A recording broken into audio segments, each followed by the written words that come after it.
Okay, well, we should be going. This should be a live show. No TFR. No TFR. What in the world is going on? Huh. I'm absolutely confused. I'm confounded and confused. We're connected. Everything's connected. Let's try this again. Huh. I'm going to try add to the call and reconnect the studio line. I'm absolutely confused. Which happens every once in a while.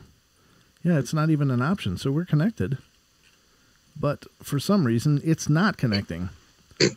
So, ladies and gentlemen, if you're hearing the sound of my voice, this is Brent Thomas, and I am confused. This is the Paranormal Portal, and where all things paranormal are. Okay, well, there went trouble music. Okay, I gotta disconnect. Obake, I'm gonna call you back in just a minute.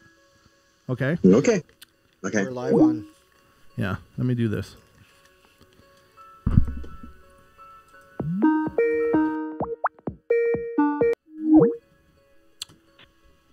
Huh.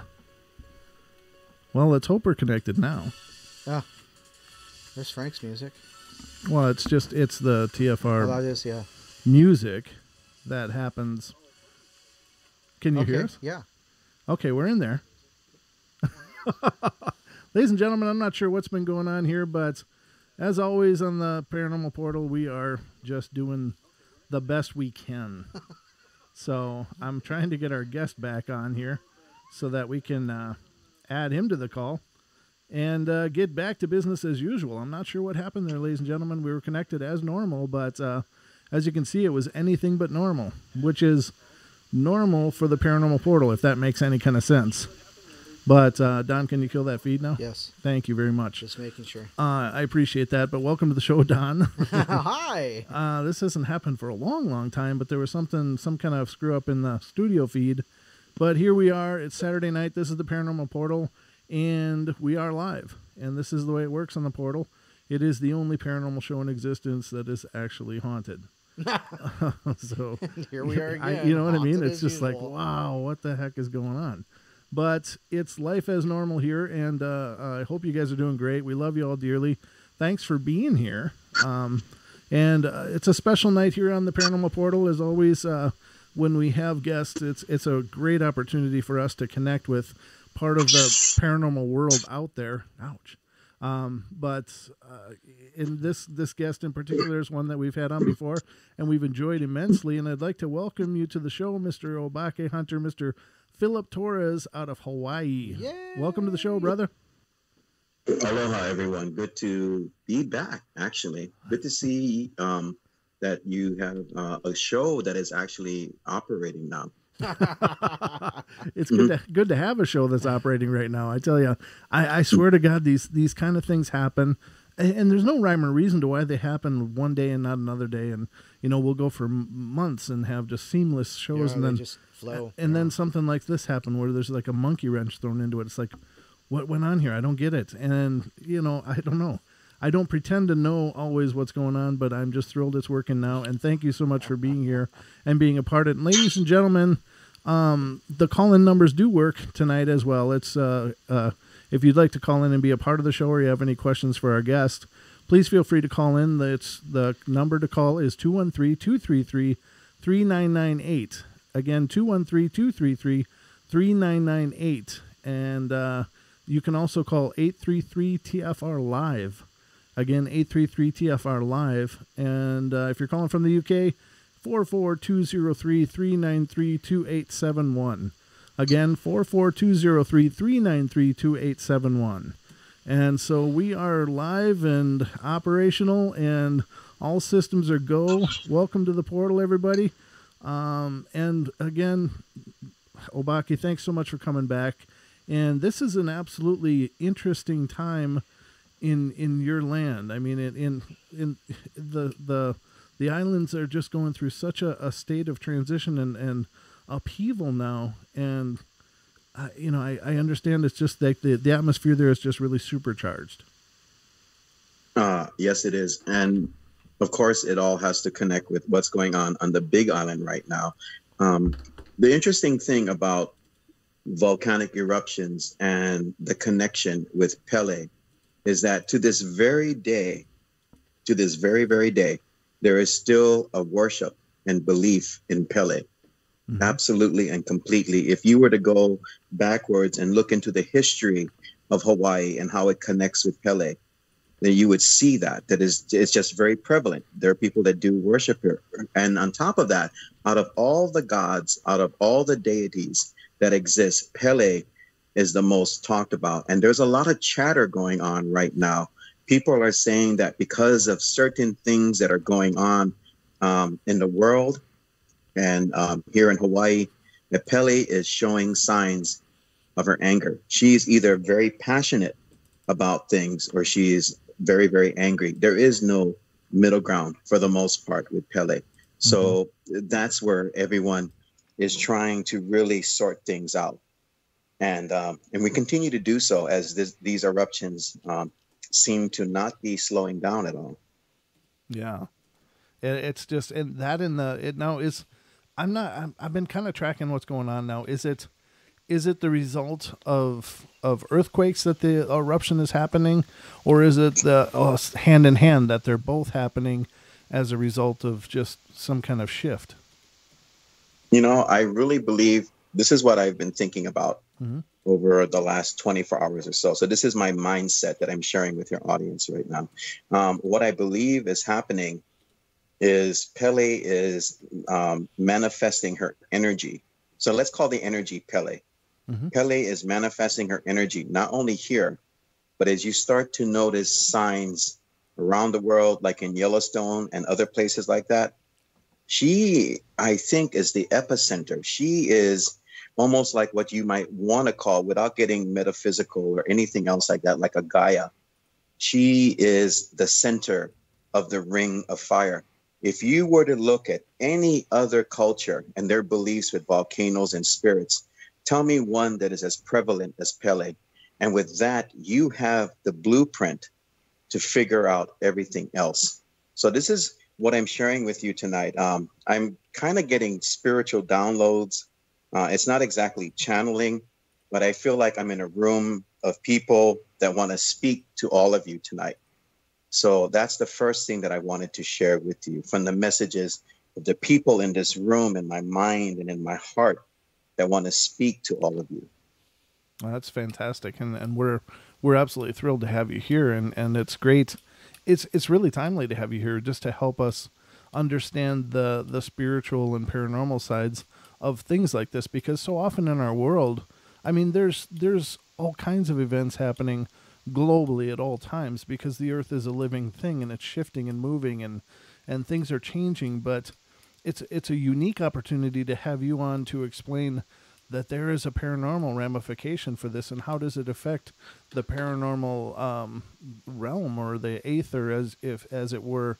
I mean, what kind of change in the activity are you seeing there? Well, the biggest one of all is that what we are doing in development to the world itself, without trying to get into anything political, we are definitely changing in certain parts of our society, how we see the world and how we can use the world to our benefit. But when it's done under false pretenses, okay, that's all I'm going to say. False pretenses. When it's done under those circumstances, then we got a problem. And there's always going to be a cause and effect with that. And I think that what is going on, it's sending out messages throughout the world itself. It really, truly is. And some people are picking up on it. You're probably going to get guests in the next year or so that deal with the metaphysical, that may start to talk about something that was spoken of a lot before, which is earth changes, but also spiritual changes. And they're going to start talking about this more and more. All of this has been seen as coming from a long, long time ago. I mean, this is the message on the wall finally being heard. It's one thing to read the message. It's another thing to hear it.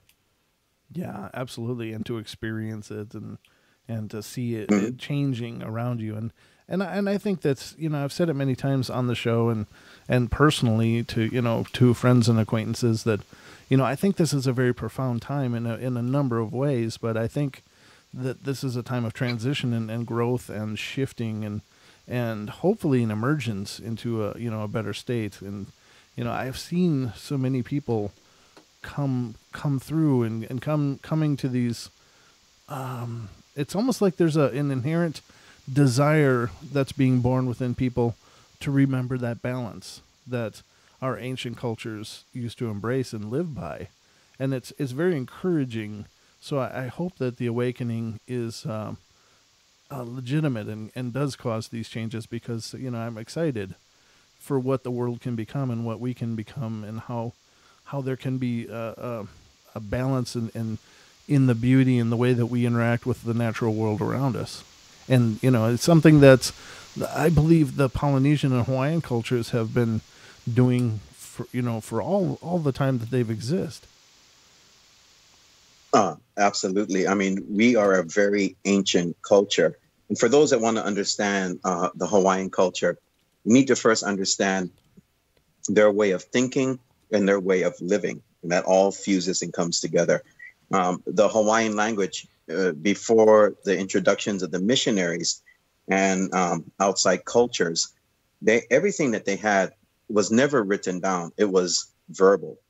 That's why when you do things like a puli, a chant, everything is done in a specific way. As a matter of fact, to say a puli, you have to take in one breath and say the entire part of that puli in one entire breath. That was the importance. That was it's almost religious, the power of the word. So with saying that, let's look at the history. Now, since there was no recorded documentation, we're basing things upon that oral tradition. And with that said, we're looking at the possibility of thousands and thousands of years going back to Tahiti and other places. Some people say it goes all the way back to the ancient culture of Mu, all the way back to that particular time. These are civilizations that not only no longer exist, but you could barely find fragments of it anywhere. You'll find a fragment or two or something like that, but not the entirety of it. So with that said, there's a lot yet to be discovered. If you were to look at the spiritual realm as an archaeological site, the more we uncover things about ghosts and spirits, Pele and everything else, the more we get to the part where what is this all about? And we're still discovering. And that's the nice thing about it. That's why I refer to myself, not as a ghost hunter, but a paranormal explorer, to look at things in that particular way. Excellent words. And I agree. As you mentioned Pele, and I'm sorry, Don, if you want to chime in at any point, let me know. I'm just no problem. I never talked to Don before. Hey, Don. Hey, Obake. Nice to finally get the vocals out there. So nice to see you, bud.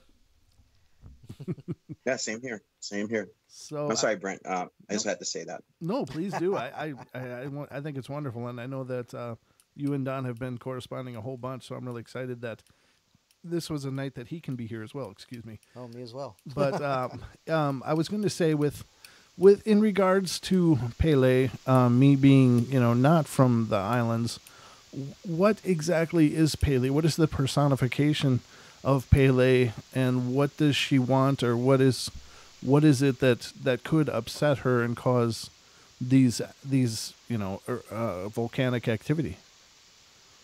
Well, first of all, to understand the nature of Pele is to understand that once, a very long time ago, Pele was human. Pele was a person. Oh. And she wanted to explore. And, she comes from a family that, just like any other family, they have their tiffs, they have their problems. But Pele has always been, in my opinion, this is a viewpoint, okay? Sure. So if anyone out there is pulling out their Hawaiian books, I understand, but this is a viewpoint.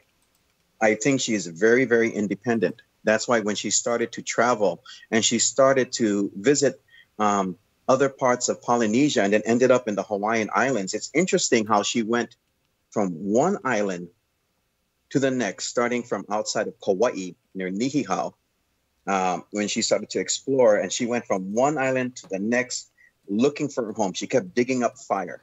And she went from one island to the next. And if you were to look at that pattern, actually look at it, considering what the Hawaiians shared with us, and I do take that into highest regards. It's, if you look at that pattern, it goes from Kauai, which is the oldest island, then to ours, and it goes all the way down the Hawaiian chain to where she finally stopped at the Big Island, and she started to create her home there in Kilauea, in that area of the island. And so with that said, the thing about Pele, again, she's either very, very passionate, or she can be very, very angry about things. If there is a gray area, then I leave it up to the kumohulas and those that are there that are very well versed in our culture, in the culture of Hawaii, to express that part. But Pele is a person that really looks at people and looks for the best in people.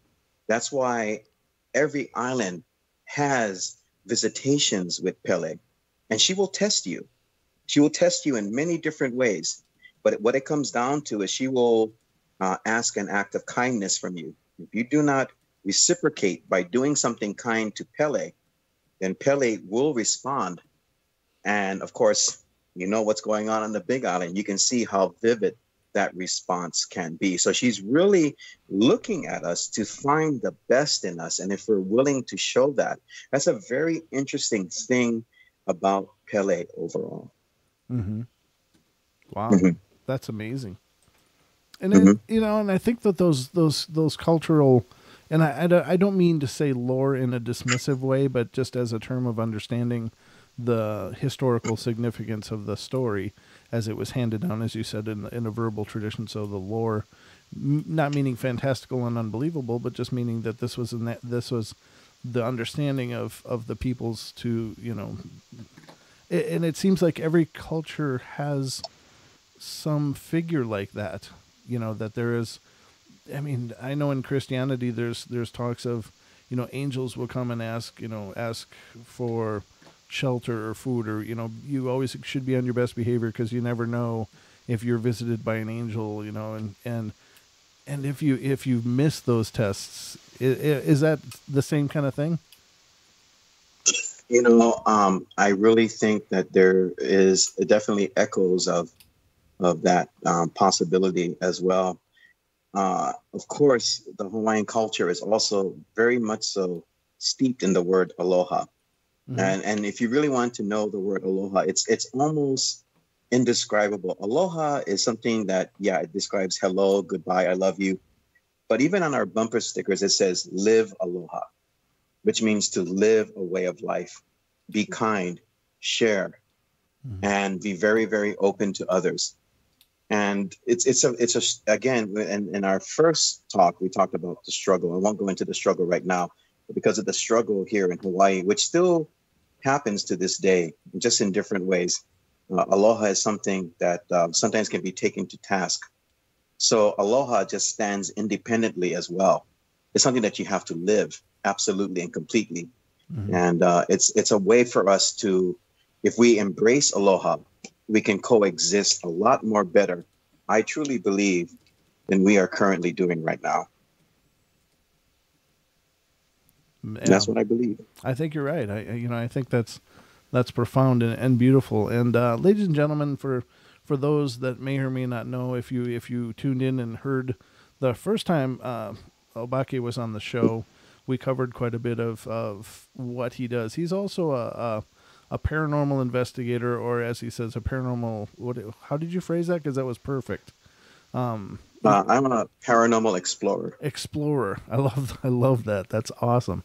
He's a paranormal explorer, and he does lots of explorations of known haunted spots in Hawaii around. Now you're on the island of Oahu, is that right? That's correct. Okay, and so you do a lot of researching on that island, and you've also gone to other islands and with groups. So, is there a commonality between the islands as far as the paranormal activity, or is there a distinction between the islands as you've researched? Basically, I believe with each island. First of all, I mean, I do have a group called Ghosts of Hawaii, And in my group that has recently been growing pretty rapidly, we have many people from many different islands, and they share and they express things. Sometimes, I'll be trying to go to sleep and then poop, my Facebook goes off, my messenger, and I'm talking to someone about something. But there seems to be a common trait with all the islands, whether I visited them or not. And that is, there is an escalation going on. And that's the thing that I really try to share in the paranormal, is that we need to be aware of this escalation. With us, it's an escalation of what is going on in the ancient world and what is going on in the modern world here in Hawaii. And those two elements tend to clash at times. And when they clash, then we have huge, maybe more than other places, I'm just saying from my, again, perception, huge shifts in activity that takes place. I mean, incredible shifts in activity that takes place. I can go to a place that is very sacred to the Hawaiian people, and within that sacred energy, there is a disturbance. Not to try and coin Star Wars, but there is a disturbance in that energy, and that is from people that are just not being, again, what I share. You probably saw it in my group. I use the word pono a lot. It's not being made right. Pono is to make things right.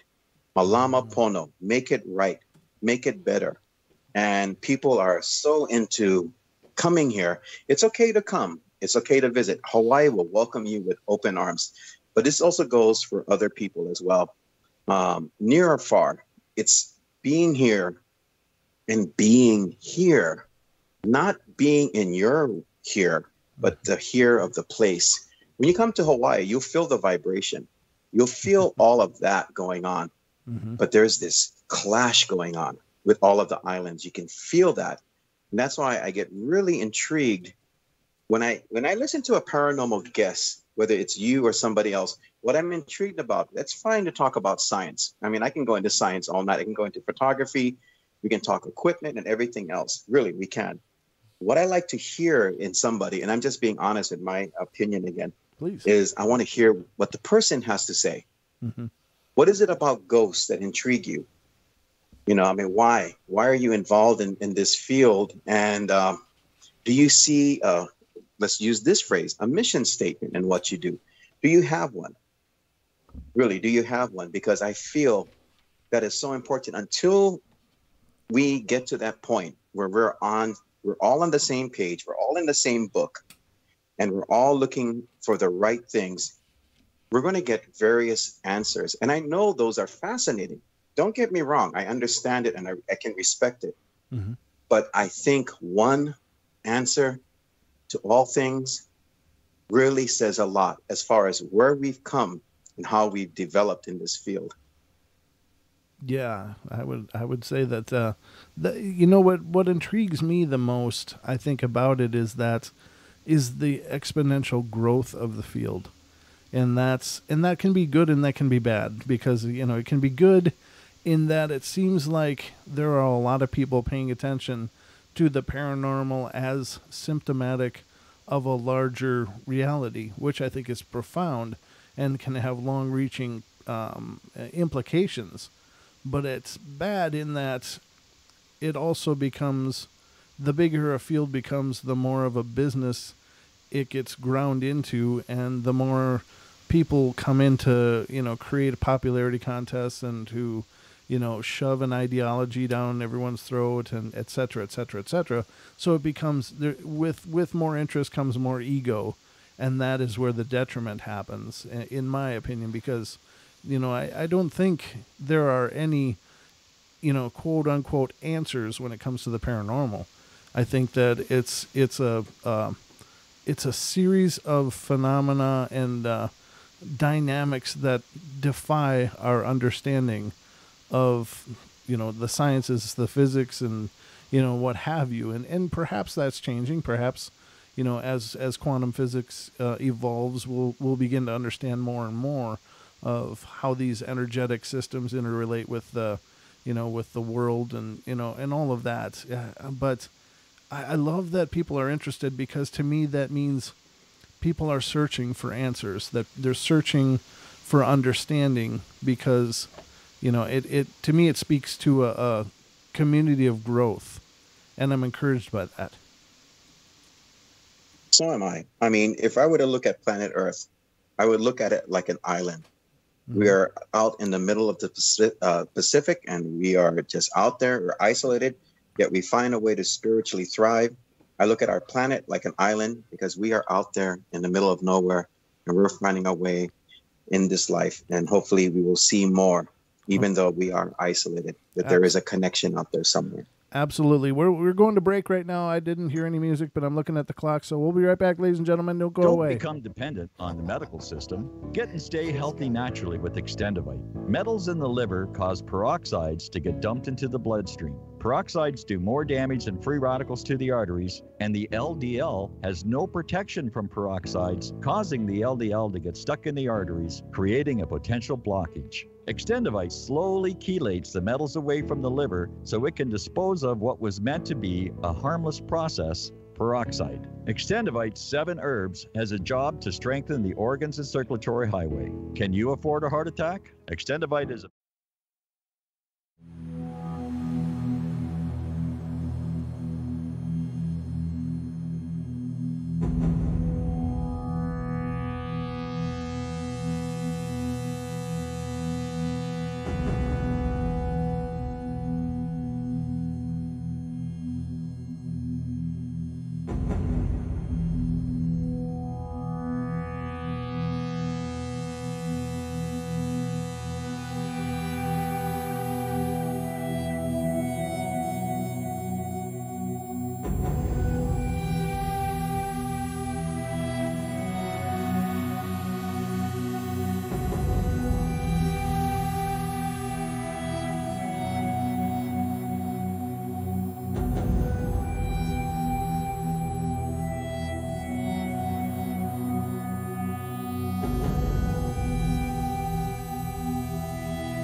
protection from deception.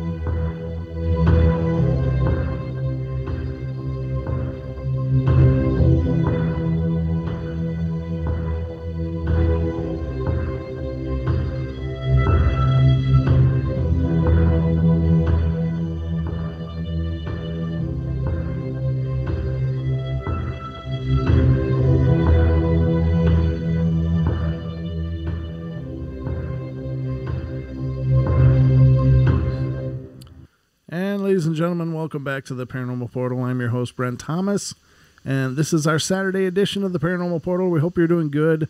Once again, I'd like to apologize for our start tonight. It was just really rough. I don't know what happened. It was it was confusing me as much as anyone. So just one of the quirky things that tends to happen on the portal. Another thing that's going on is we seem to have really bad bandwidth suddenly as well. So apparently things are in upheaval here as well. But, you know, it is what it is. I don't know what's going on or what the issue is, but hopefully we stay connected. That's all I can tell you. But we'll keep going until they kick us off. So hope you guys are doing great. And welcome again, Don, back to the show. Hi, how are you? And of course, tonight we are hosting our special guest, Mr. Philip Torres, the Obake Hunter from Hawaii, and we are discussing the spirits of Hawaii. Welcome back, sir. Aloha. It's good to be here. I wanted to do something right now and let people know. I'm sure everyone's heard it a few times. Obake Hunter, Obake Hunter. Obake, for those that are wondering, I may have mentioned it in the last show, means in Japanese things that are mysterious, monstrous, scary, spooky, ghosts. In Hawaii, we just use the word obake as an overall point of view for spirits and ghosts overall. It's probably because our spirits here are so intense, very, very terrifying. And maybe we should cover that in a moment. I also wanted to say one other thing so far as what was happening with your program, having interruptions and start that kind of thing to a start of a show. I really think, because we were having a discussion about this earlier, I was telling you how active the energy is here. And it's not just, again, not a metaphysical thing. We're looking at it in that principle. We're looking at it even with just ghosts that are scary, that are out to get people. So before going any further, because I know we're going to talk about ghosts, I know people have probably been wanting to hear about our ghosts. I'm going to do what I do when I go out. So I want everyone that's listening, even in the chat room, Galactic, and all of you out there, I know you're out there. I want you all to stop, and I want you to all see yourself around me. You can see me as a light, whatever you choose. We are in a very dark place. We are surrounded by a very, very ancient landscape. And I'm going to step forward, and I want you all to see this in your mind. That's where spirits operate. They can see and perceive us in our thoughts, okay? I'm stepping forward, and I'm addressing the dark. To all the spirits, to the Uhane and the Aomakua, those that have been here since the beginning of these islands, I am here to speak to all of you tonight. I am asking for your aloha. While we are visiting here this evening, while we are speaking about spirits, whether near or far, we ask for your cooperation. While we speak about you, we will speak about you with utmost respect. While we are visiting here, there will be a momentum of respect. When it is time to leave, the aloha that you have given us, we will give back to you absolutely and completely from our hearts.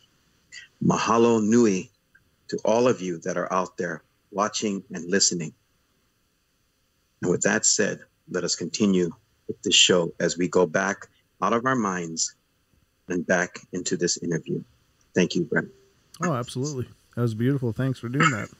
I think that those kind of things are very powerful. Now, Don, you had something? Well, yeah. Lady Death, one of our chatters in the YouTube chat room, she wanted to ask a question about Pele and how she relates to elements, and also about the Green Lady, and if are they the same, or does the Green Lady represent a different type of element or particular station in the stories and the hierarchy there? Good question. Thank you, Lady Death, by the way. Good question. You know, in Hawaii, we have a lot of female spirits. Pele is probably the most dominant of them all. I would say she is. And since what's going on is going on, we acknowledge Pele first. As far as things like the Green Lady of Wahiwa, which is what she is actually speaking about, as far as that is concerned, that is a spirit that is unique. It's absolutely different from any other spirit, just like the Mujina, which is the faceless woman, another female spirit. She is absolutely independent and different. Pele, again, absolutely different. You have to look at the structure. We're talking about spirits versus a deity. That's an entirely different sphere of looking at things. Not so much self-contained. They can also connect in a way. We were out about 2 weeks ago, and it was under a full moon that was called a pink moon. And that pink moon had a lot of female energy going on and about.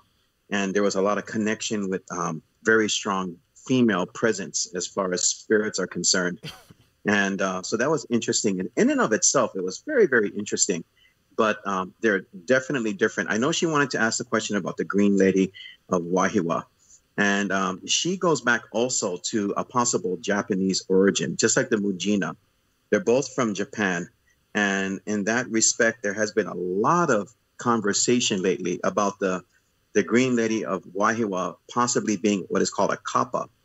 A kappa is a water spirit, a very vicious one, as a matter of fact, from what we understand about the kappa. I have a friend that wrote a book about spirits in Asia and in the United States, and in the not so much the United States, but the Pacific region of the United States. And of course, they do talk about the Japanese spirits.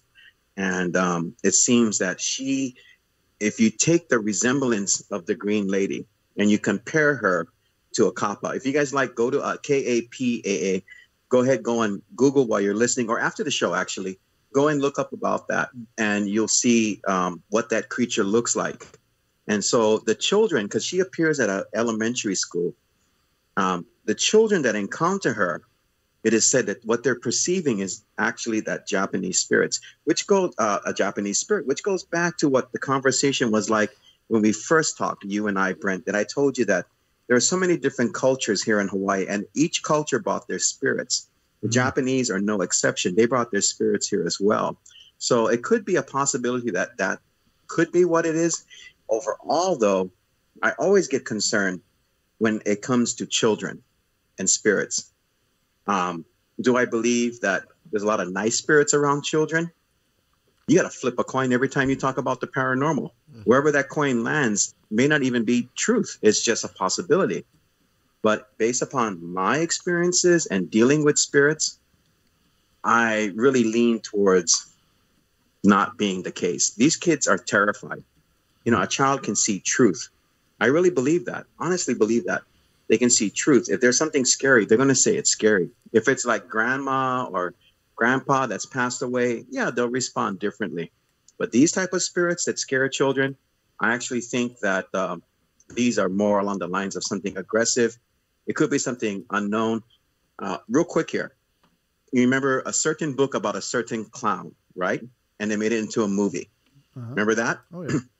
Okay. It's a horrible movie. Now, is that but is that a possibility? Yeah. Mm-hmm. Possible. So look at it in that way as well. It could very well be something like that. And that is why we live in the age of being vigilant. We have to be vigilant now. We are left no other choice. If you're not going to be vigilant, here comes the steamroller. And that's all I got to say about that. But yeah, there's a lot of possibilities with the Green Lady. We just know that she's around. Thankfully, just to answer her question as well, she's not around as much. That's why you don't hear a lot about her, although you can read accounts about the Green Lady as well. So now, an explorer that has to deal with these many cultural spirits, do you find that your manner of addressing them or dealing with them changes depending on whatever culture you believe they might be from? You know, because each culture also has their own methodologies for casting these things out when they're problematic. Good question. You know, I really, truly believe that based upon your connection to a situation, that can either work for you or against you. It's one thing to connect with the spiritual set of circumstances. I'm going to be doing a conversation about is your house haunted, as an example. Mm-hmm. So depending on how you connect with the situation, it can work for you or against you. So too can be your ways of dealing with them. Here's a good example, and I know Don's going to probably like it when I say this. Melissa the haunted doll. Okay, Melissa. There you go. See, look, there goes Don. By the way, I want your hat. I don't know what you're wearing, but I want that hat. So anyway, Melissa, people are going, why the haunted doll? Are you crazy? What's wrong with you? Okay, yep. I got it. I understand.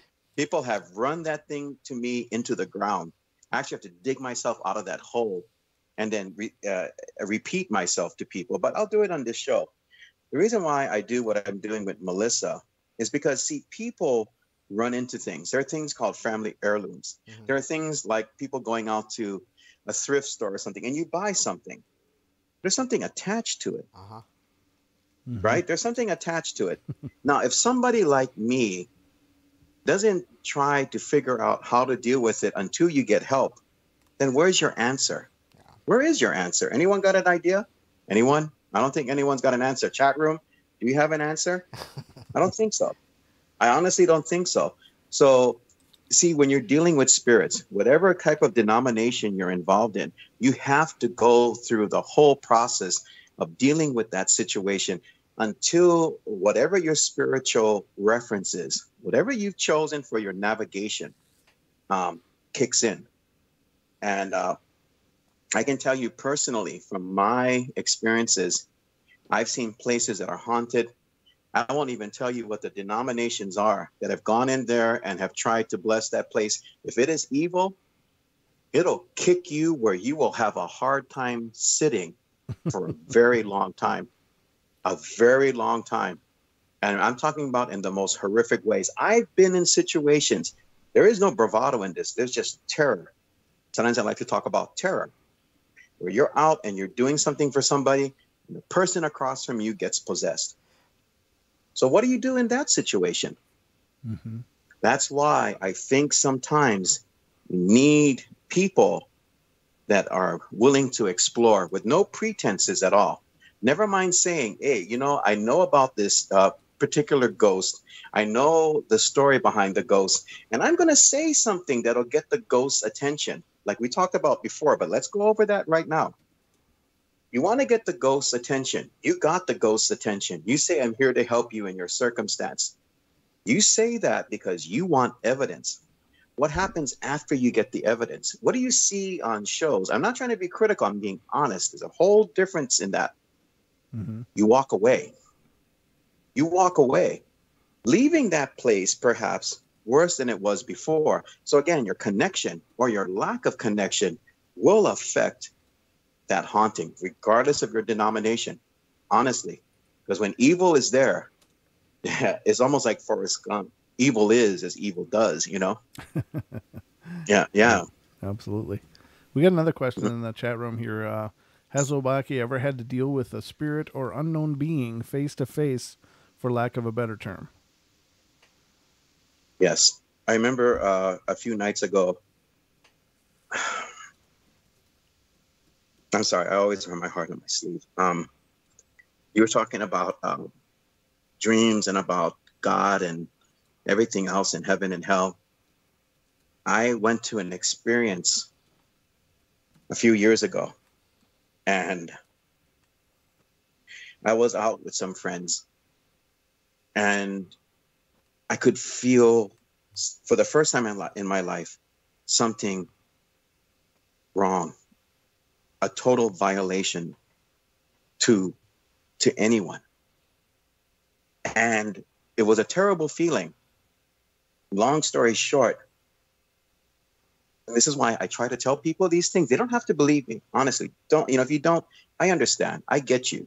Any of you listening right now, whether you're in the chat room or at home, wherever you are, and you hear my voice, at least here I ask, and I'm just asking you to hear the sincerity in what I'm saying to you.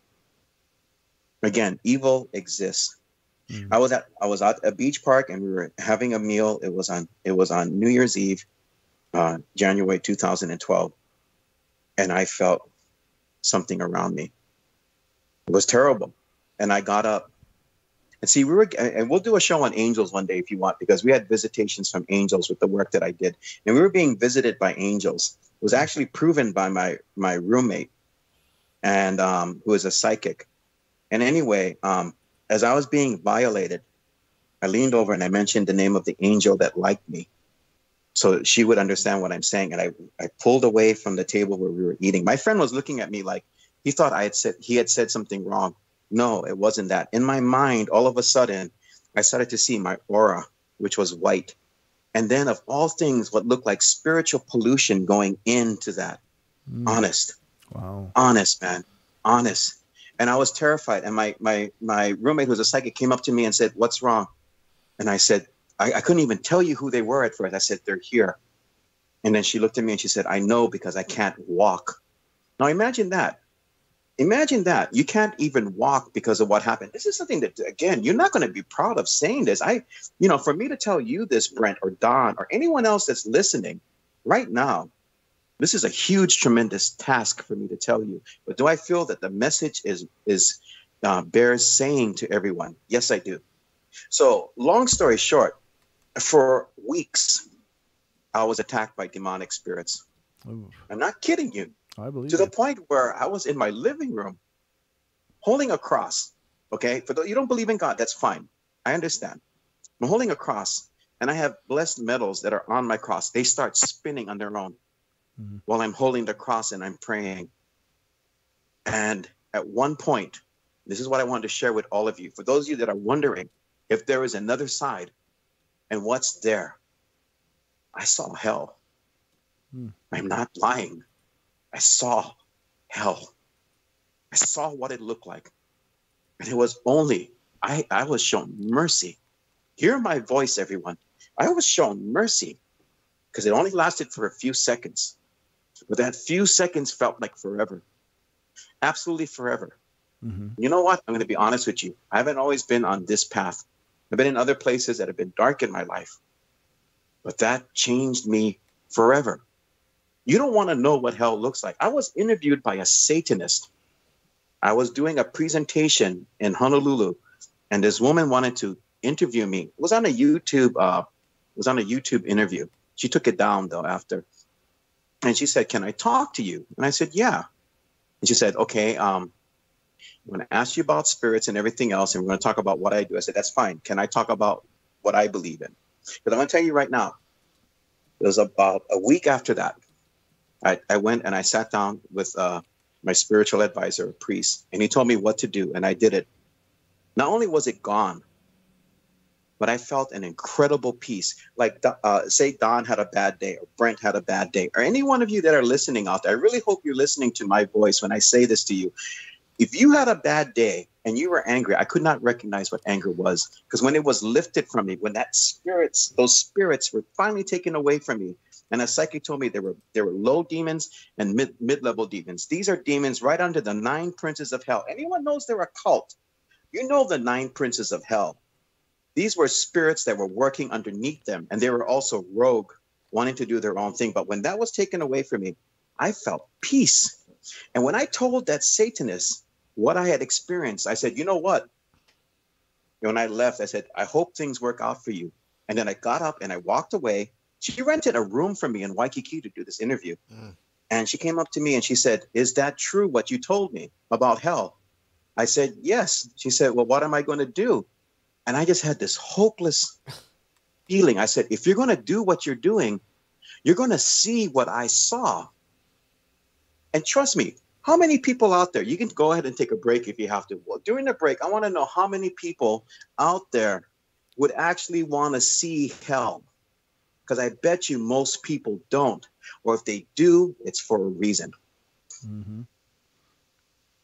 Yeah, we're actually, sorry. No, that's great. And that's very, very powerful. And I really appreciate you sharing that, because, I think there is darkness out there. There is dark things out there. There are, that have the intent of undoing anything that is good.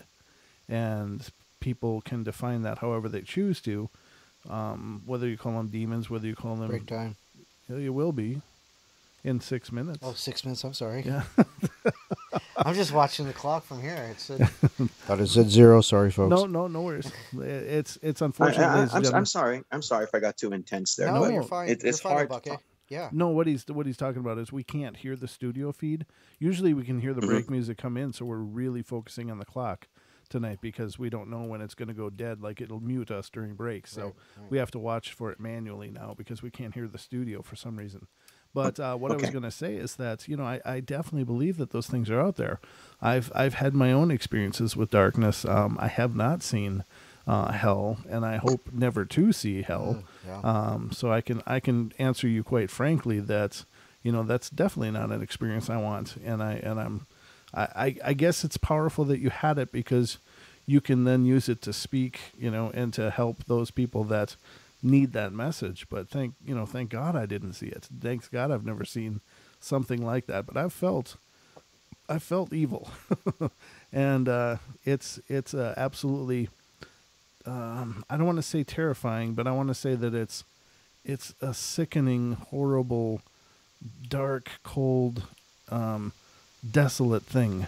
And if there's a whole place of that, then I want to be nowhere near it. Nowhere near it. Nope. Yeah, that's absolutely true. So please don't ever apologize for No. being you and saying what you have to say, giving your message, because that's why you're here. I want to hear your message. I want to hear your experience. I want to hear your thoughts. I want to hear what you have to add to this knowledge base that we're building here on the portal. So I love what you've said. So never apologize, sir. Oh, thank you. I appreciate that. It was very hard to say, but when I say these things, I also feel the other ones around me, and it's what gives us hope. Right. In this world that we live in today, that's sucking us down like some kind of very diabolical quicksand. We still can get out. We still have the ability to emerge from it. And it's our struggles that lead us to the answer. That's what I wanted to say right now. Amen, brother. I agree with you completely. And there's so many different views and opinions and written accounts and different reports about what hell is and what what's there, because people, especially fire and brimstone, they talk about fire and brimstone and the lake of fire and all this, and it's like, these are great for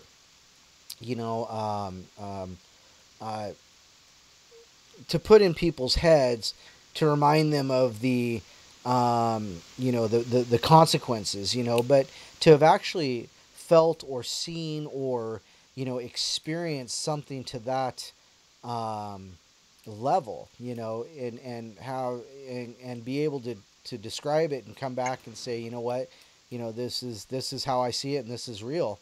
It's very powerful in and of itself. So yeah, I mean, and that's like Brent said, that's why we're here. We're here to hear these stories and pass the knowledge along, and the experience. So yeah, absolutely. And that's definitely one of the benefits of having a forum like this is that, hopefully we can learn and grow together and, Right. and through each other's experience and through each other's encounters, we can learn. So, no, that's outstanding. Now we're about 2 minutes out of break. So we're going to be heading to break pretty quick, but I would like to let everybody know, please make sure to stop by our YouTube page at youtube.com/paranormal portal. And you can see us doing the show that we're doing now. It's going much better. In fact, the stream is now healthy. Yeah, it looks good. The bandwidth is now good. So apparently we've cleared whatever was troubling us. that may have been Obake just putting it out there. So yeah, maybe you purged it, brother. So thank you for that. And I'm just thrilled because it started out so shaky there. I was like, oh my God. It ages me every time. I mean, I'm serious. Like I might have to go down and dye my hair tonight or something. I'm getting gray. No, actually, I'm dyeing my hair right now. So yeah. We do have a call on the board. Caller, just hang on there. We're going to go to break in just a minute. So hang on on hold. It's area code 210. We'll get to you right after the break. I promise. Caller from Texas. So, I don't want to answer it before then because all we'd have time is to say hello and we're going to break. So just hang on hold and I'll get to you right after break. I promise. So don't hang up. And we are, let's see, what else was going on, Don? Am I missing anything? no, you're not missing anything. Paranormal Portal radio@gmail.com. Oh, right. And I'll post D Live and DTube in the chat and in TFR. Lots of ways to stay in touch with us, ladies and gentlemen. So I'll get my act together one of these days. But for now, we're gonna head to break. Don't go away, everybody. We'll be right back. I don't know if we're gonna hear the. There it is. I actually hear the music. Wow. We are definitely purged, ladies and gentlemen. We'll be right back for more of the Portal. Don't go away.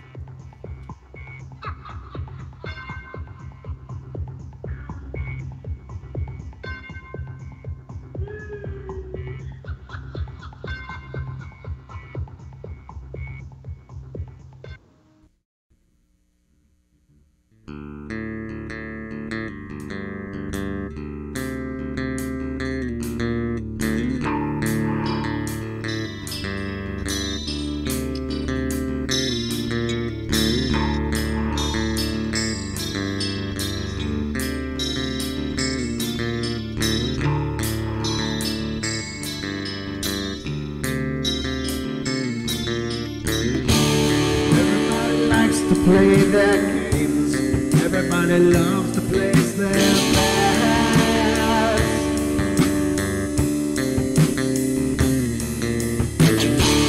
They don't understand the price I paid. They don't care to comprehend.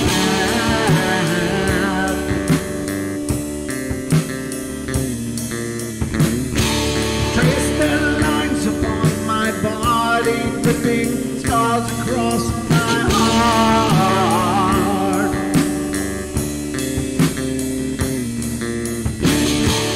Raging anger boils inside me as their lies keep falling apart.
With my silence, I am not a stupid boy.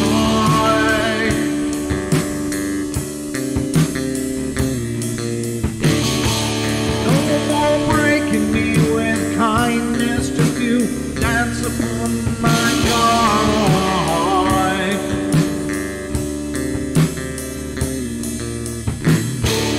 Leading me with empty promise, you're just another fucking mess.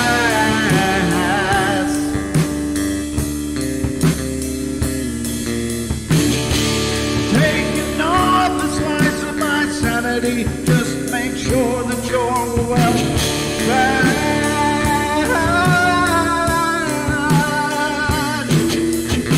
Frequency Radio. The Wicked One's obviously under heavy Masonic influence.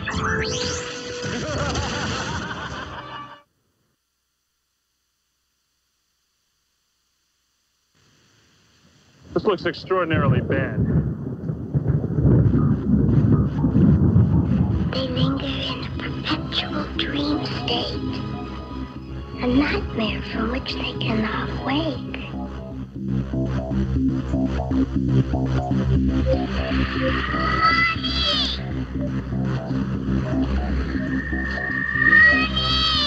I can't see you, Mommy. Where are you? I've never sensed anything like it.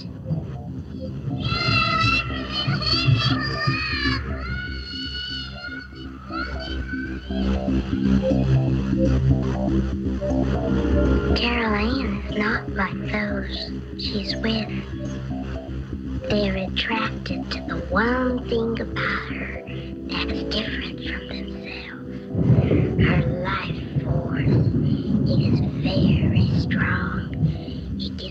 its own illumination.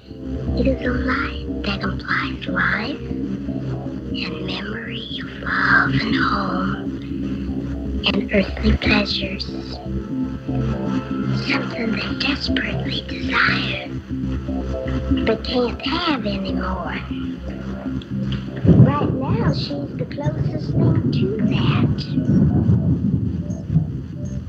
Poltergeist are usually associated with an individual. Hauntings seem to be connected with an area. A house, usually. Poltergeist disturbances are of fairly short duration, perhaps a couple of months. Hauntings can go on for years.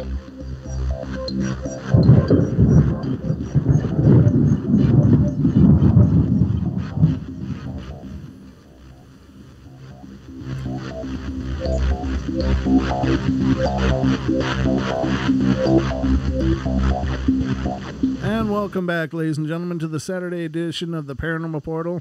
This is live and unrehearsed here on the 5th of May, 2018. So, hope you're enjoying the show. Thank you to all of you for being here and participating, being a part of what the portal is. You are the magic of the portal. You guys give us purpose and reason. So, thank you so much for being here. And thanks for being so supportive. I just heard we got 444 subscribers now on YouTube. So we're climbing, we're growing. A little sluggish, but we're getting there.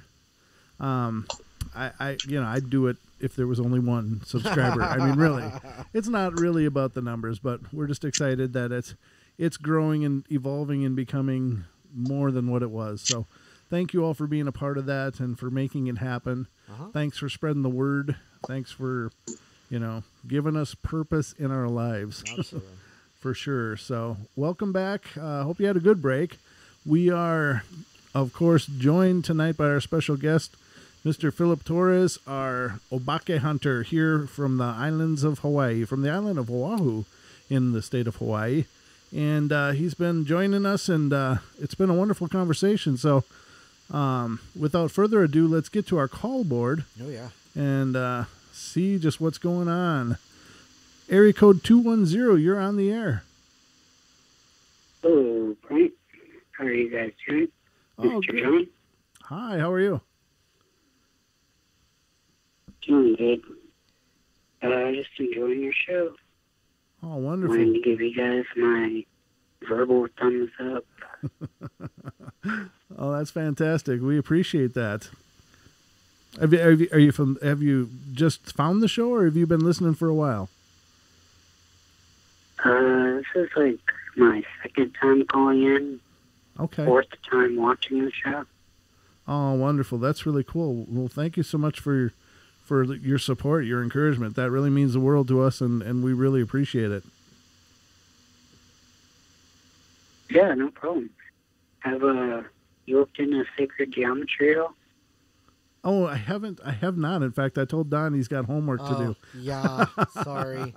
We have not figured out a show on sacred geometry yet. And it's a tough one to do because I know there's so many people out there that really focus on sacred geometry as their show. So it's going to be double tough for us because, first of all, we have to become familiar with it. And then we're automatically going to be competing with the shows out there that are dedicated to it. So it's a tough one. Well, that's the thing. You don't have to compete. It's so generic because it's everywhere. Sure. But, I mean, it's like a show. You keep it up, and you are one of the best talk show personalities I have come across. Nice. You're very humble, and you take the time to listen to your callers, and I think that's cool. Well, I'm pretty sure it's going to fractal out and become much bigger and better as you go along.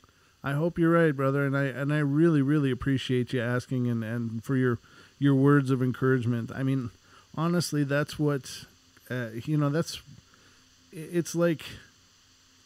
I would do this show for one person just because I'm already passionate about it, but it's just a thrill for me to sit here, and I know Don feels the same way, for us to have an opportunity to get together and to have this community, this family, and just discuss something that we love and something that is so intriguing. So the fact that you enjoy it really does mean the world, because it's been an amazing ride so far.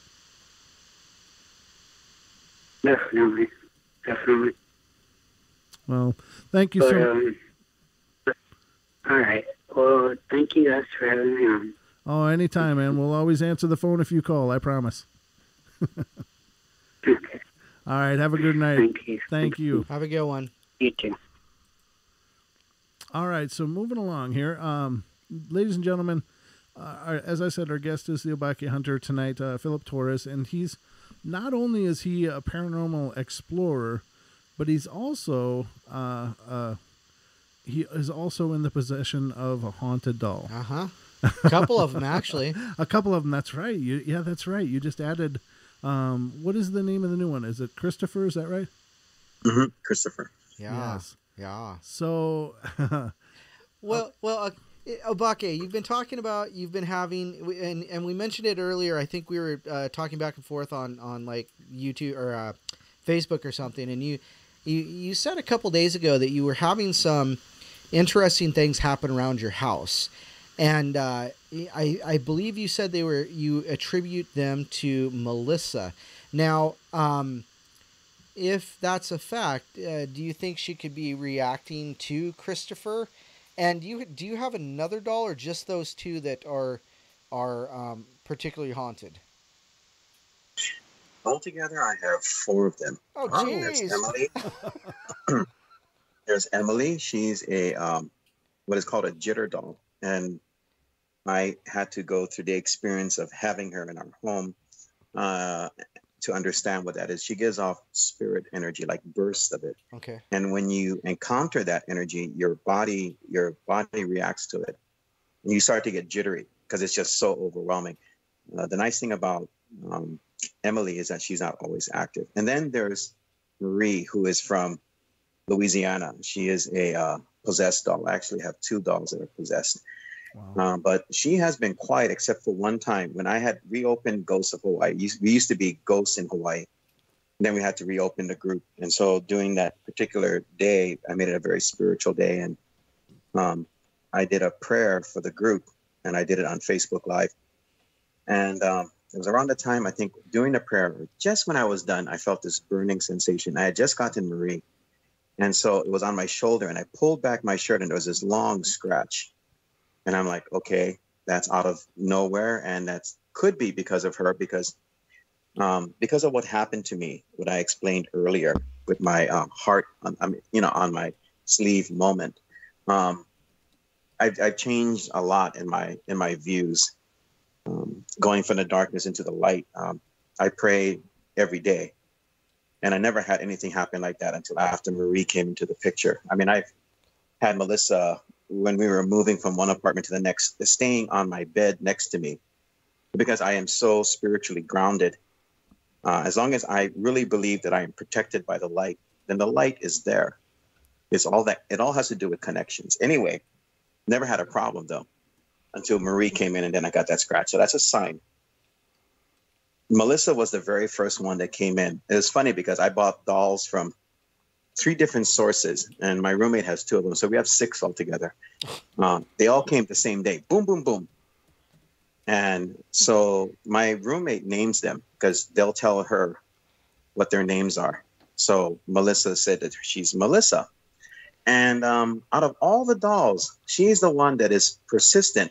Although I have to say, okay, Christopher, everyone always asks questions like, what is the history of your doll? Well, gosh darn it, I wish I could go all the way back to the moment when the doll was made, right. And tell you that, but I can't. And even if somebody says a story, it's just a story. So I can't give you anything that's definitely written in stone. But according to what they said, that Christopher has a very strong spirit that only relates to women. So I'm out of luck. He ain't going to respond to me. Jeez, okay. But because of but because Melissa is there, I think he responds maybe to her energy. But since Christopher has been in the picture, business has picked up in my home.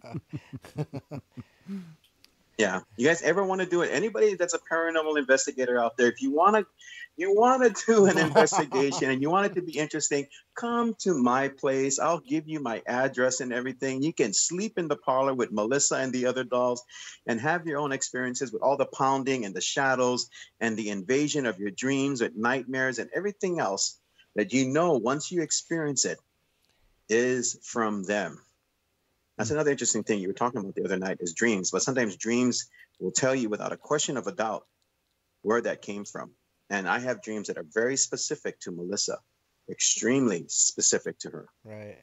So yeah, she's still doing her thing. I just haven't filmed her yet. I just got a Bluetooth speaker. I got to do another spirit box. We'll do one show one night with just spirit boxes. Okay, Brent, ask your question. Okay, let me turn on the spirit box. Okay, let's see if Melissa will answer you now. That's going to have to be a Friday show, Obake. Oh, whatever. Whatever.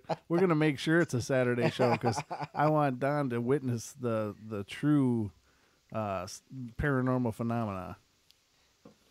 There you go. Yeah, I always try to have different ideas, but go ahead. I think we should do that. That'd be actually an amazing experience, I think. I mean, it'd be worth a try, right?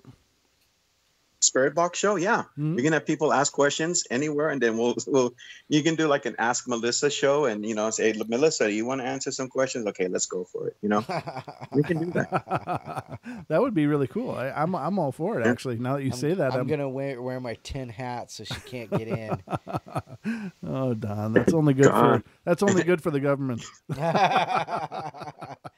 An M. Night Shyamalan moment, but yeah, no doubt. Yep. So, so you say that Christopher only reacts to female energy. Now, and you also say that now it was not Melissa, but Emily just puts off energy. So female energy. And I'm sorry, what did was the other one? Emily, Marie, Melissa, and Christopher. Right. Now, Marie, what does she do? Is she, I mean, what kind of energy comes from her, or how does she manifest that? Okay, so let's talk about the whole idea of haunted dolls. Mm-hmm. First and foremost, you can get a haunted doll, and of course, you go on the internet, you type in haunted doll, your Google is just going to light up. You're going to spend like maybe a month reading stories. But the thing about that, people have come to a general understanding that when you get a haunted doll, it's either going to react right away and cause complete havoc or whatever it chooses to do, or it's going to be a period of the spirit acclimating. Give you a good example. When I got Melissa and these other dolls, we were in the whole part of the whole process of moving.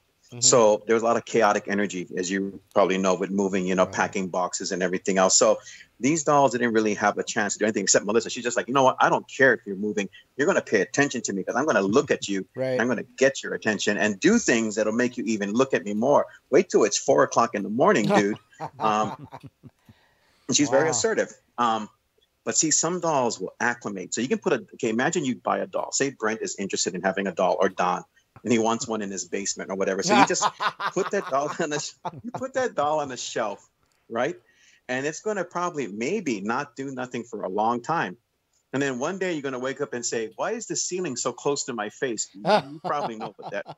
Yeah, it's going to be one of those type of moments, or something will be happening in your home. Right. And then it could just go chaotic from there, or it just depends on the spirit. So a spirit of a doll will either acclimate and take its time, and that can be several weeks to months to maybe even a year or two before it actually shows anything happening. Or some of them could be anything. Like I'd be like, Don just if I was a seller of a doll, if I was like pulling a scam, it's like Don just wanted a certain doll. Okay, I'm going to go to the thrift store. I'm going to get this doll. I'm going to make it look the way Don wants it to look. And I'm going to send it to Don. Right. But it doesn't do anything, because I believe people are also running scams. Right. So it's like anything else. You either have one or you don't. Right. It's funny you mentioned that, because now I don't think it's being offered as a haunted doll, but I saw a doll the other day. And somebody had taken and applied like numbers and letters and yes, no, and goodbye, hello, like a Ouija board, and I think they're just selling it as the Ouija doll. But you know, so yeah, I mean, anybody's going to try and pull any kind of scam, you know, especially when there's no provenance, there's no recorded history on the doll. You know, they can just make that provenance up.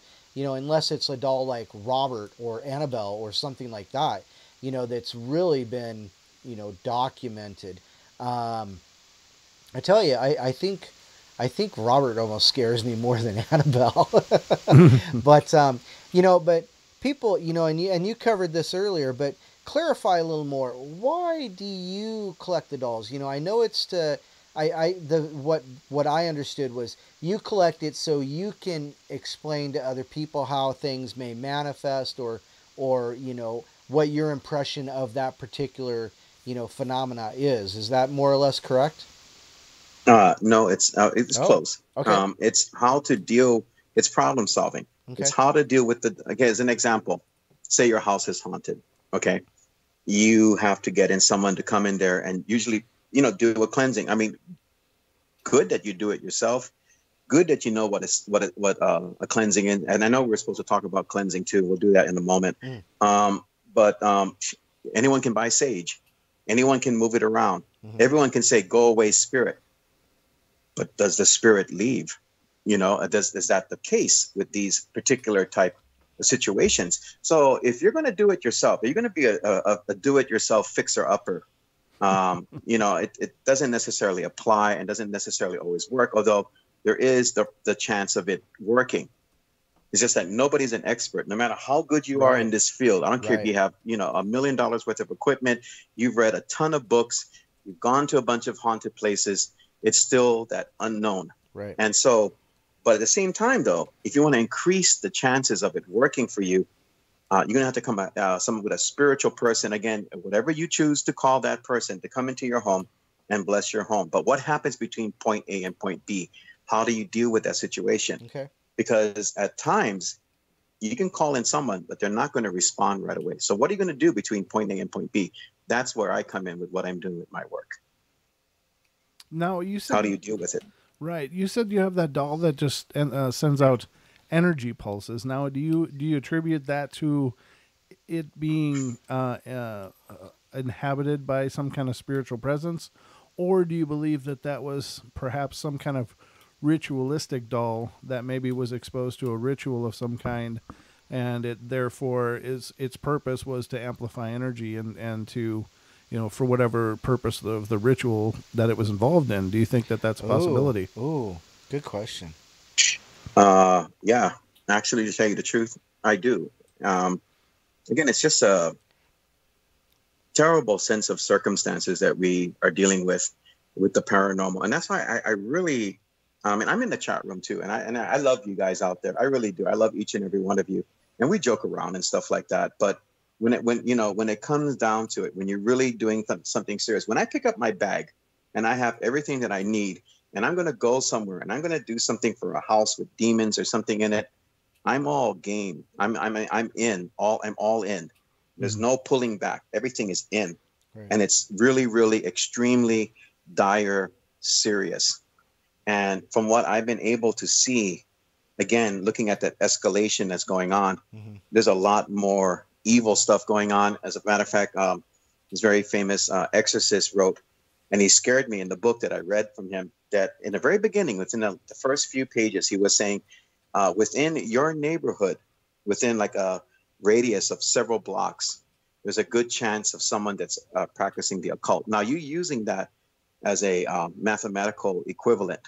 So you times that by many neighborhoods, many people, many locations throughout the world. Right. You're going to have more and more people doing this, and they're going to be using different objects. They're going to be using, unfortunately, things that we all know that are absolutely repulsive. And at the same time, I believe they can use things that are very symbolic. What better symbolic gesture to use, and I hate to say it, than a doll?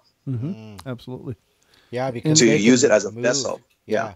In fact, there's a lot of occult practice, dark occult practices, I should say, where they will leave cursed objects behind, and there'll be items that would have an intrinsic value, like maybe a hatchet or a pocket knife or something that's cursed left behind, with the intent that somebody's going to find it Right. and pick it up and become exposed to, you know, whatever it is that it's been charged with. So yeah, that's absolutely true. It's like spiritual radiation. Mm-hmm. Yeah, exactly. Or yes, or some kind of pathogen, or you know, whatever. You know, really, it's like it's like the what was it? The blankets they gave to the right, with smallpox. Smallpox. Yeah. It's that same kind of thinking. It's like, oh, I'm just going to spread this around. It's that twisted, sick thinking. So yeah, that's just sad.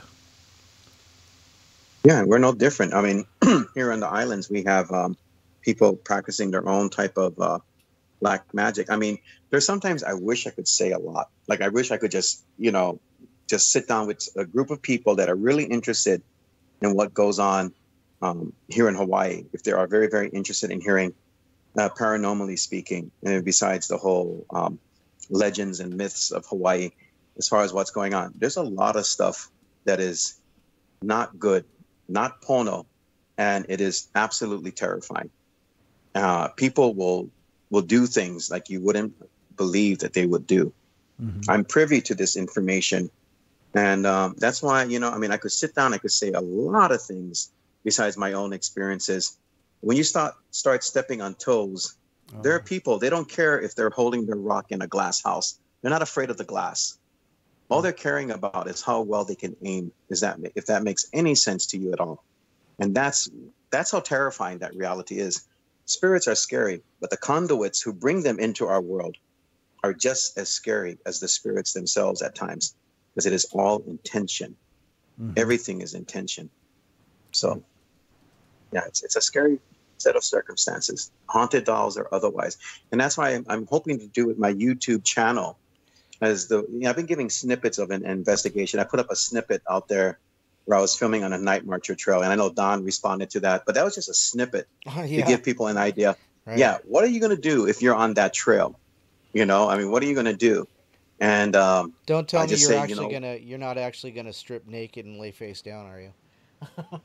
No, and you better not either when you come here, because I'll be really bummed out, and I'd scare everybody off the island. Show after this. I'll be talking to Brent via email, and that'll be it. Don't bum me out, man. My eyes are precious, but I need them in the work I do. But yeah, no, nothing like that. But we just so happened to show some people, because there are other YouTube makers out there, and they're very, very curious about this stuff. Right. It's one thing to say, I go out ghosting. Anyone can say, hey, I go out ghosting. Well, that's fine. What do you experience and where do you go? Now, if you're taking a picture, if you're doing a video where you got wire cutters and you're cutting a fence, it's like, I don't want to do anything. I don't want anything to do with you. But if you're curious and you want to see the whole reality behind it, we'll give you a snippet, but that's all we'll give you is a snippet. And then we'll retreat happily and not come back for a very long time. And try to plan everything in accordance to when the marchers are out there. And you have to know that information as well, as best as you can. But yeah, I did that. I gave a snippet of that. Hey, so here you are on a night marchers trail, and then just leave it to your imagination after that. I know Lady Death loves it, so. That's true. Yeah. She's the one who told me about you guys. She goes, "Have you heard of the paranormal?" No, I haven't heard of the Paranormal Portal. What is that? Is that like a device? Right on. The Paranormal Portal? Can I buy it at a store and then just put it down on the ground and say, "Well, will it work?" I don't know if it's a device, but it includes a couple tools. Kind of dull ones.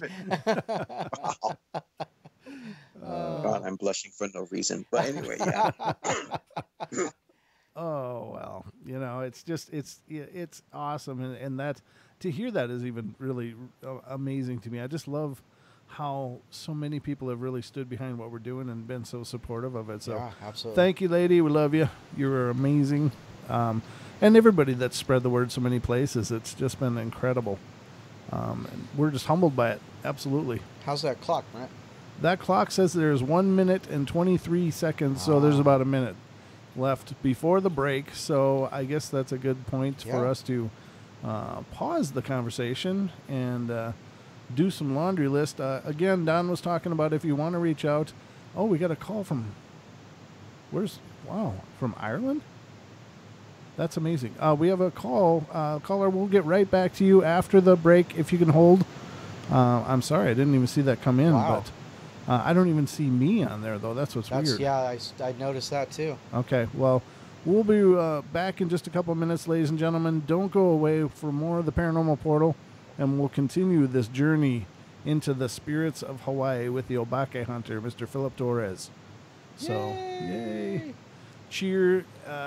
Cue the cheer track. Applause! The applause light goes on in the studio. No, we'll be right back, ladies and gentlemen. There it is. All right, I was nervous because I wasn't hearing it.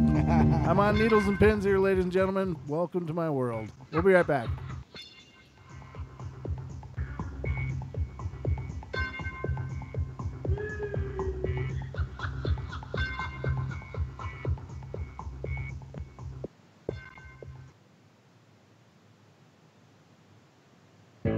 Extendivite really works. Just listen to what some people have to say. About 6 months ago, my wife bought Extendivite.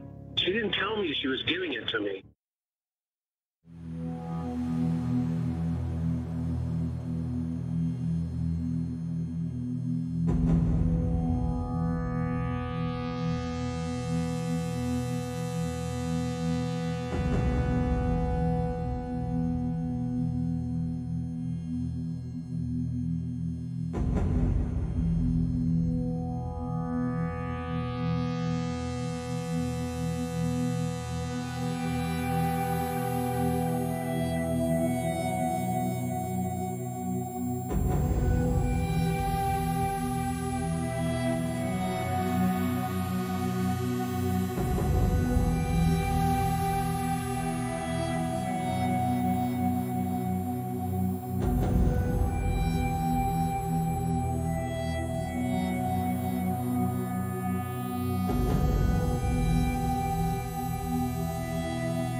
TFR, Truth Frequency Radio.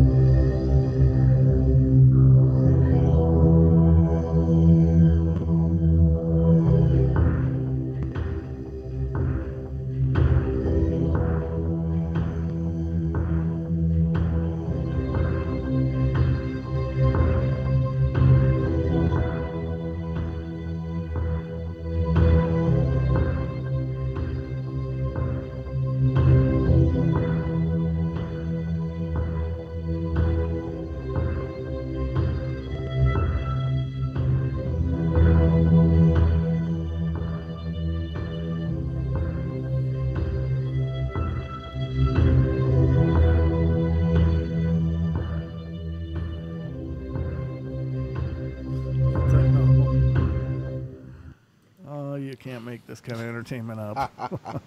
All right, ladies and gentlemen, welcome back to the Paranormal Portal. I'm Brent Thomas, your host, and I'm joined by my co-host, Mr. Don Longbeard, and we are joined tonight by our special guest, Mr. Philip Torres, the Obake Hunter from Oahu, Hawaii. But before we go any further, I just want to get a chance to go to the phone line here and welcome our caller to the show from Ireland. Welcome to the show. Is there anyone there? Hello, are you there? Oh my God. Well, I welcomed the caller to the show, but apparently they cannot hear us or something else is weird with the phone line, so. Sorry. Sorry if that is someone that tried to connect. Although I don't see, usually it says that this is you, don't don't delete. hang up. Right, don't hang this one up, but I'll leave that one there. I don't know who the caller from Ireland is, but interesting. I'll try it again. Are you there? We don't often get calls from Ireland, so I feel like I got to give him a second shot. Are you there? No. Hello. Okay. Well, we tried, ladies and gentlemen. If that is this connection extraordinarily noisy? It is now. Yeah, it just got loud. Yeah, it's loud. It's like, I don't know what the hell's going on tonight, ladies and gentlemen. There is some weird energy in the air. There's no question about it.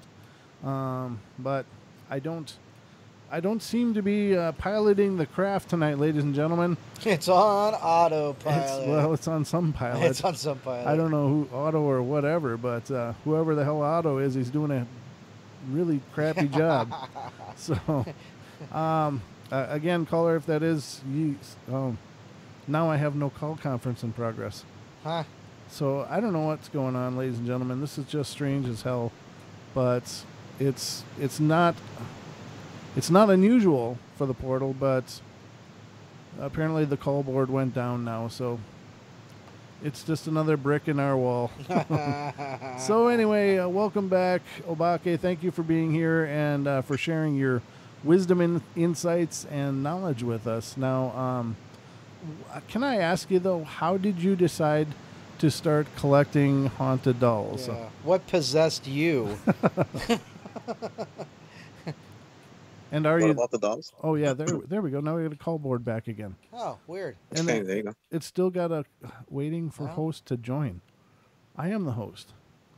Oh boy. That's weird. Maybe it's waiting for the other. I don't know. I don't know. Let me the try. Ghost of a host. Let me just try unmuting this again. Caller from Ireland, are you there?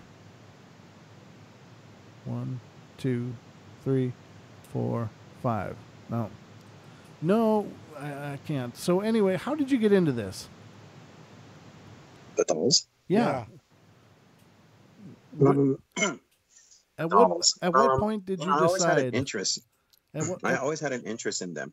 Okay. And I guess it's part of the connection also. Due to the fact that when I was young is when I first, excuse me, I think it's that volcanic stuff. That when I was younger, I had encounters with spirits. And so I think it's a childhood connection in some way. But in another way, again, it's just the fact that I said earlier that we need like a mission statement when we work in the paranormal. And first and foremost, it's okay to explore. It's okay to investigate and all these things. But you have to apply that. It has to be, applied to helping others. But then again, we also need to understand when do we do something and when do we pull back? When do we do something and when do we pull back? So it's okay to come. Like I consult people and I help people in their situations, but when do we pull back and everything else? But all that work with the dolls and anything else that I do is used for when I am there with people. And it's that sense, it's my intuitiveness, if you want to call it that, to do that. When I first got involved, I was just in a state of fear. I've been in fear for many, many years because of what I had happened to me. It's not easy to talk about these things because people automatically generate an opinion. Mm-hmm. And I really hate when people do that because I try not to do it myself. I can voice concern, but I try not to generate an opinion. Sometimes that's hard to do. But when I told people that I had like a spirit following me around since I was a child, and that this spirit was very, very aggressive, practically demonic, it was hard to say that, because once I said that, then of course people love to talk. That's the one bad thing about social media, as an example. People wanting to talk, people wanting to say things. There's always a good and bad throughout life. There's a fence that goes from the beginning of your life all the way to the end of your life. And it's a good side of the fence and a bad side of the fence. So, and it's what your experiences come out as being in translation. And on that particular view, because of social media and other things like that, people always like to generate opinions and ideas or labels. I hate to say it, but it is the ugly side of social media. And sometimes that thinking spreads outside of social media. And so people started talking and chattering and saying things. And I had to learn to just keep on going despite things. It's just like when, after the experience I had with the demonic, I became a more spiritual person, but I also had people drop out of the picture, which was very, very strange. People weren't around anymore and stuff. But yeah, to answer your question, you gotta be able to be honest.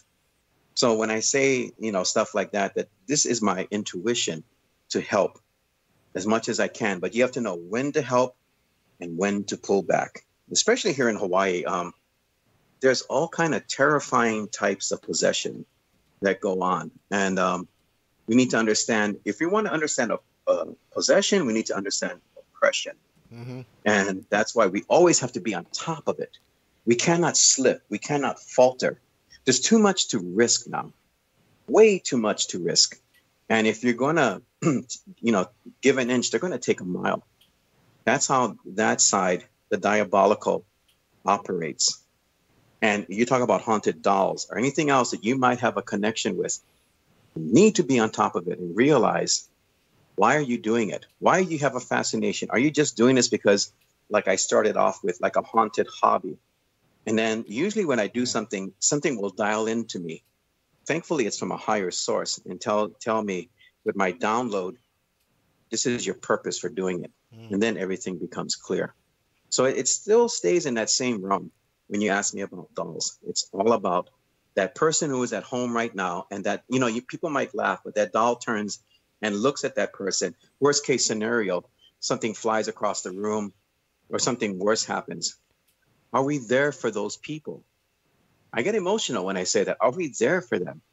Are we not? How do we stand? That's my answer. All right. That is. Good points. Yeah, I think, it's tough though, because for a lot of people, the paranormal is this incredible, overwhelming, state of events. It overpowers most people simply because of the dynamic of it is so far removed from what is normal, and what is routine.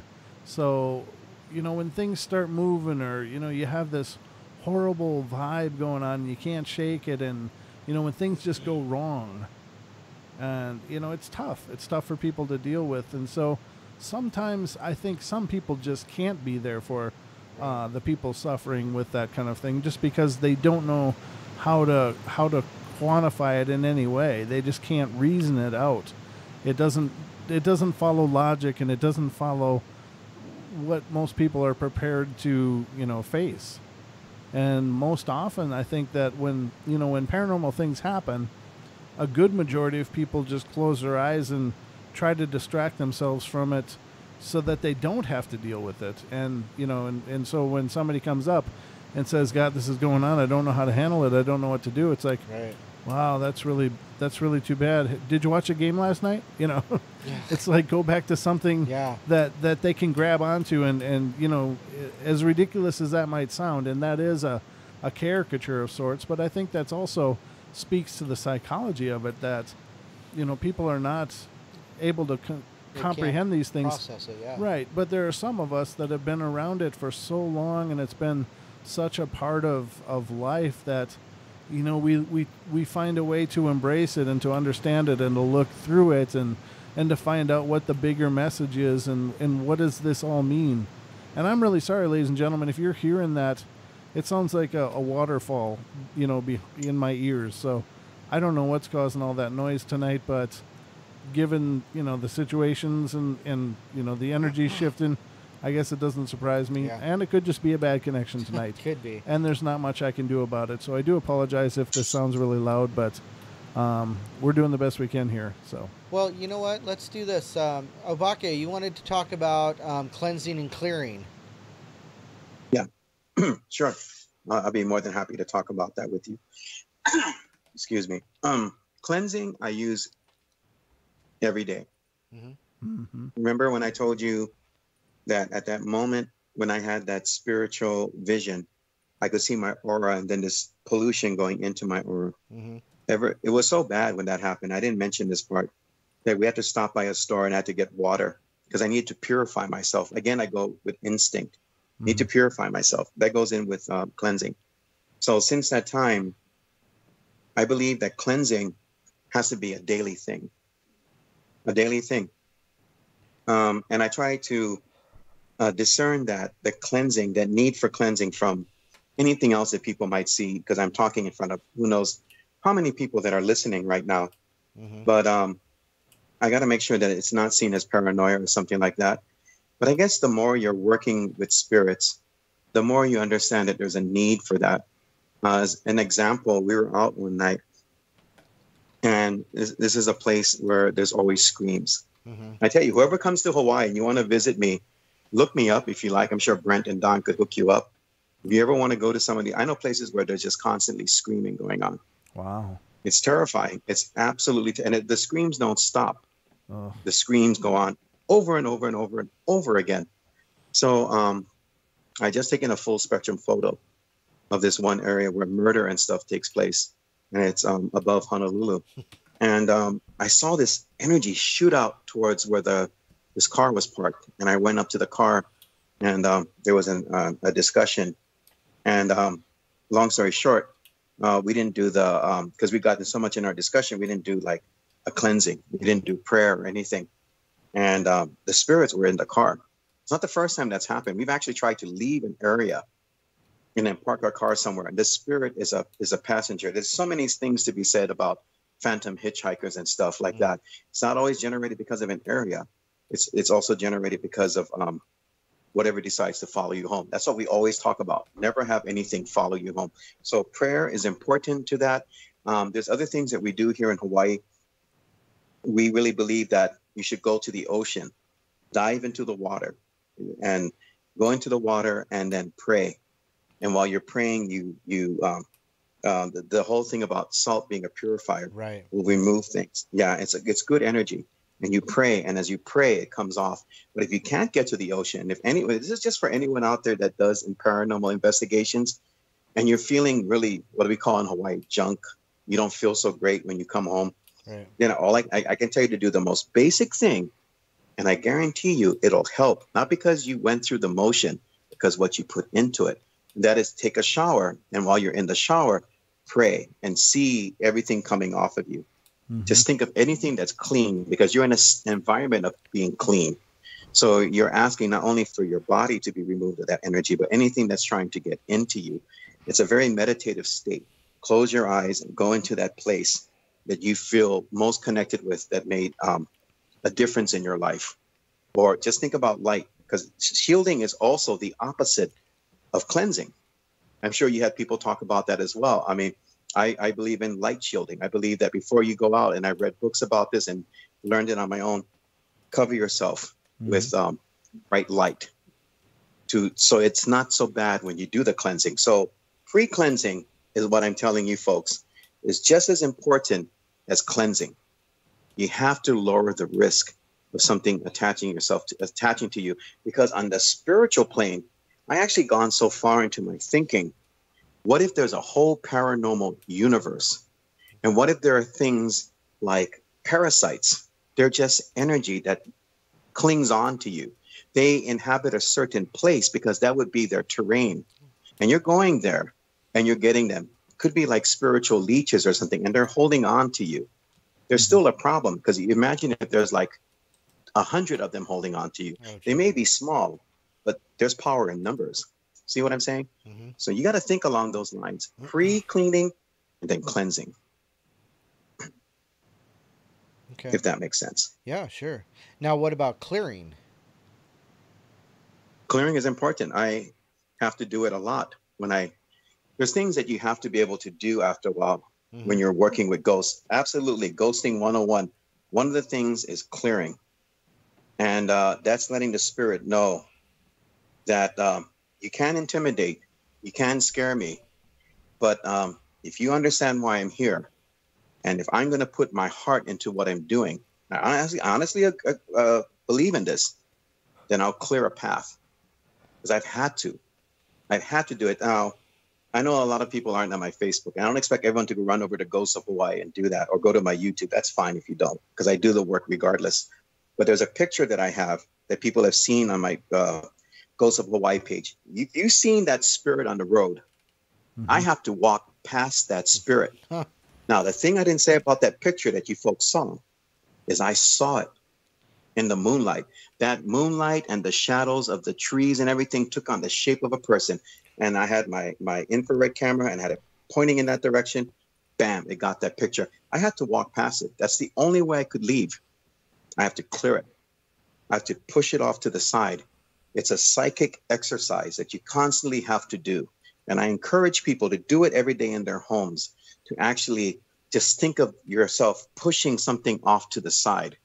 Now, in your mind, that is such an incredible thing, because there are no limits. You were talking about dreams and flying and jumping and everything. You don't have to do that with your dreams. You can do it while you're awake. You need to build it up. Your mind is a psychic muscle, and you have to strengthen it. I believe clearing is possible. Okay. Yeah, absolutely. If that makes sense.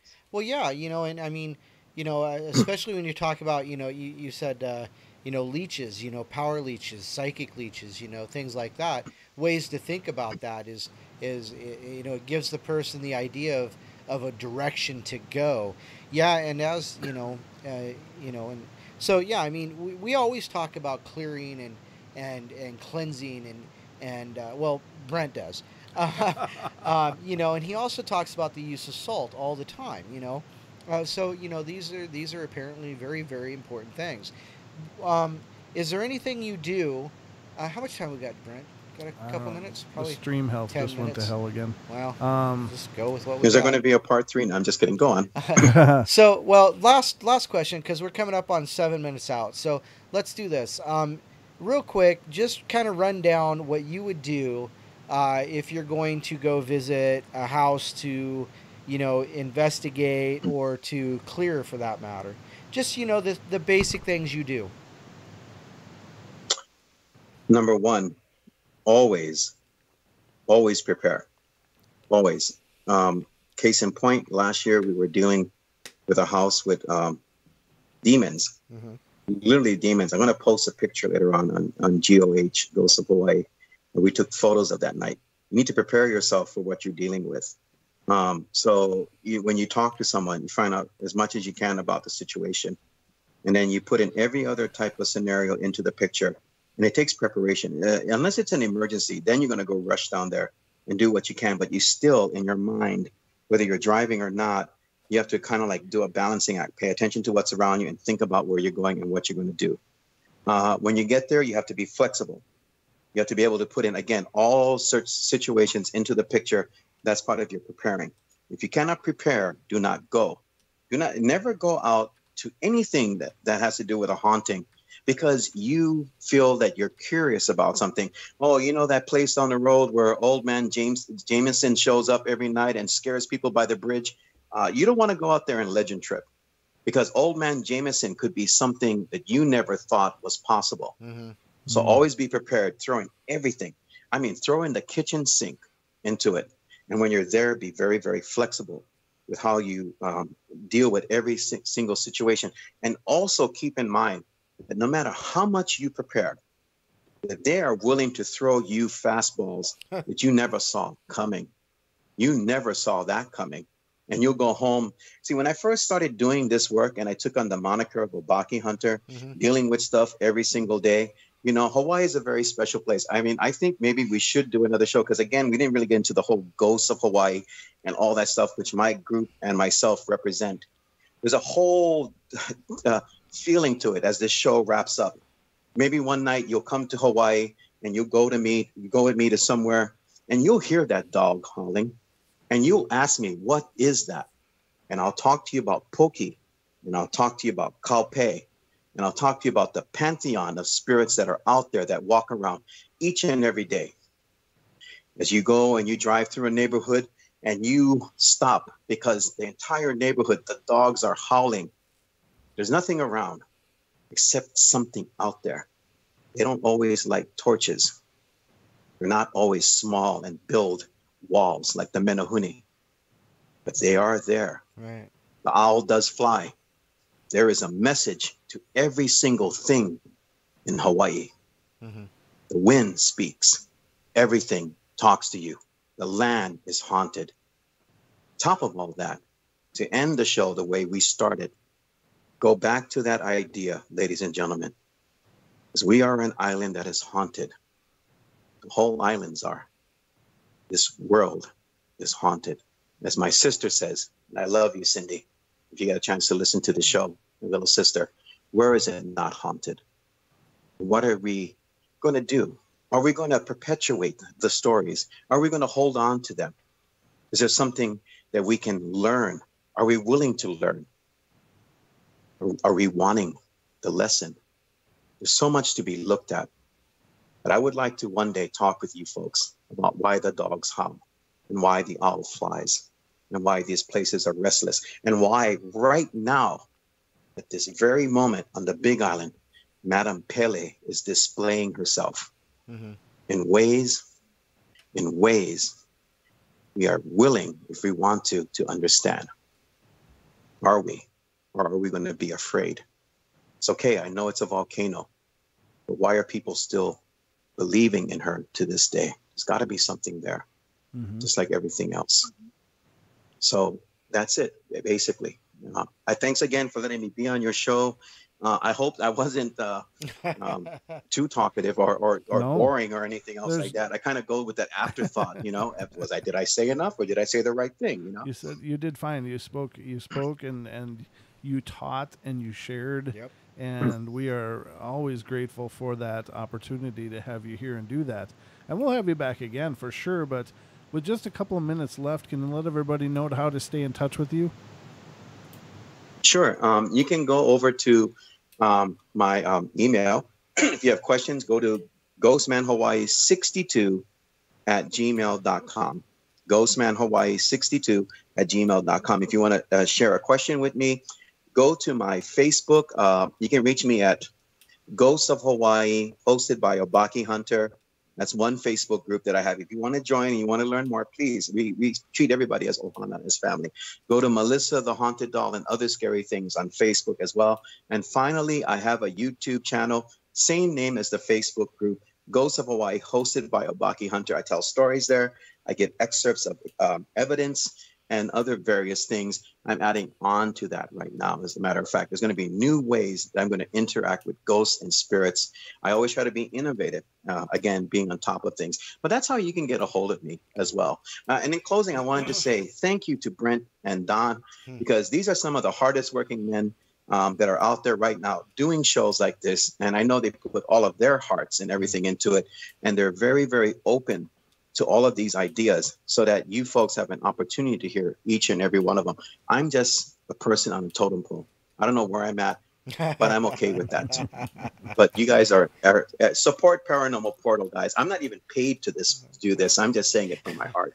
We appreciate that. Yeah, absolutely, honestly. brother. I mean, it's a labor of love for sure for all of us, and I can tell, you know, just in I've only known you a short time, but instantly upon meeting you, I was like, this guy has so much passion and love and commitment to what he's doing. This is someone we got to talk to. We got to get to know him, and I knew you'd bring something new and different to the show, and you certainly have. You never disappoint, brother, and it is our extreme pleasure to have you be a part of this, and we're honored every time you want to come back. Just let me know. We'll make sure there's room in the schedule for you. Oh, you're welcome. One final thing. If you guys ever want updates on the volcano, let me know, yeah? All right, fantastic. Well, ladies and gentlemen, that about wraps up the portal for tonight. I'm sorry for all the glitches and difficulties. It was just one of those nights, but we made it. We're at the finishing bell here in just a second. Be good, be kind to each other. If you're on iHeart, TuneIn, TalkStream, or TFR Live, stick around for Jimmy G and Into the Microcosm coming up. He and Brandy will have a great show waiting for you. So don't go away. If you're on YouTube, that's all, folks. Love you all. Be good, be kind, and take care. Good night. We'll see you on Wednesday night. All right.